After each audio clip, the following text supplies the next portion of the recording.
ये जरा जरदारी साहब की एक फोटो आप देखें। ये 40 साल का आसिफ अली जरदारी है। 40 साल का आसिफ अली जरदारी है। तस्वीर भी बहुत पुरानी है।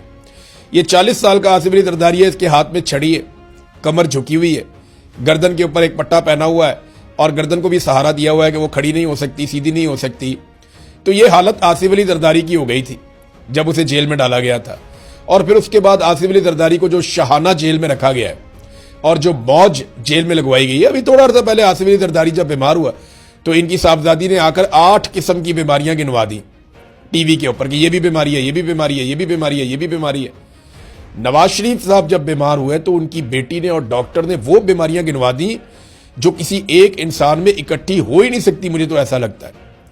यानी वो कभी कभी अरशाद भट्टी साहब अजरा मजाक ही सही, लेकिन वो बीमारियां गिनवाते थे तो हम सर पकड़ के बैठ जाते थे। इतनी अजीब अजीब बीमारियां मियां साहब को लगी हुई थी जो ये सारे गिनवाते थे कि जनाब मियां साहब को निकालो जेल से और बाहर भिजवाओ। अब जरदारी साहब ताने दे रहे हैं इमरान खान साहब को और उस आदमी को ताने दे रहे हैं जो जेल से कह रहा है कि मुझे मौत का कोई खौफ नहीं, अल्लाह ने मुझे किसी मकसद के लिए जिंदा रखा हुआ है। ये ताने इनके सामने आकर खड़े होंगे जब ये जेलों में जाएंगी या इनकी औलादें जेलों में जाएंगी।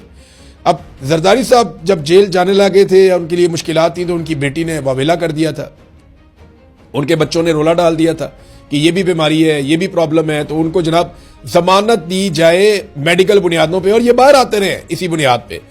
अब